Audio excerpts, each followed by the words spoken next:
Operation തൂഫാന്റെ ഭാഗമായി നടന്ന പരിശോധനയിൽ 34 കിലോ കഞ്ചാവുമായി 4 ഇതര സംസ്ഥാന തൊഴിലാളികളെ പോലീസ് അറസ്റ്റ് ചെയ്തു. പെരുമ്പാവൂർ ASPയുടെ നേതൃത്വത്തിലുള്ള പ്രത്യേക സംഘം വാഴക്കുളം കുന്നുവഴിയിൽ നിന്നുമാണ് പ്രതികളെ പിടികൂടിയത്.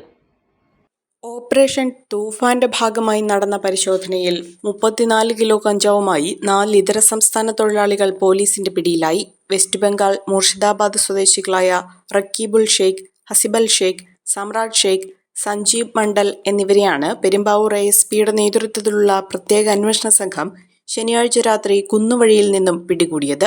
എറണാകുളം റൂറൽ ജില്ലാ പോലീസ് മേധാവി KS സുദർശന് ലഭിച്ച രഹസ്യ വിവരത്തെ തുടർന്നായിരുന്നു പരിശോധന. ഒഡീഷയിൽ നിന്ന് ട്രെയിൻ മാർഗം ആലുവയിലെത്തി അവിടെ നിന്ന് 2 ഓട്ടോറിക്ഷകളിലായി പെരുമ്പാവൂരിലേക്ക് വരുന്ന വഴിയാണ് ഇവരെ പിടികൂടിയത്. പോലീസ് പിടികൂടാതിരിക്കുന്നതിനു വേണ്ടിയാണ് 2 ഓട്ടോറിക്ഷകൾ വിളിച്ചതെന്ന് പ്രതികൾ പോലീസിനോട് പറഞ്ഞു. ഒഡീഷയിൽ നിന്ന് കിലോയ്ക്ക് 5000 രൂപ നിരക്കിൽ വാങ്ങുന്ന കഞ്ചാവ് 30,000 രൂപയ്ക്കായിരുന്നു ഇവിടെ വിൽപ്പന നടത്തിയിരുന്നത്. വിൽപ്പന നടത്തി അന്ന് തന്നെ ബംഗാളിലേക്ക് മടങ്ങിപ്പോകും. ഇവരിൽ നിന്ന് കഞ്ചാവ് വാങ്ങുന്നവരെ കുറിച്ച് പോലീസ് അന്വേഷണം നടത്തിവരികയാണ്.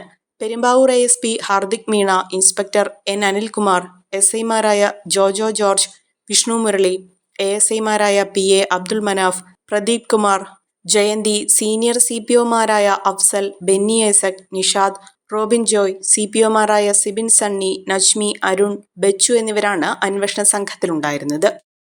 Mobiles PO junction Muvattupuzha.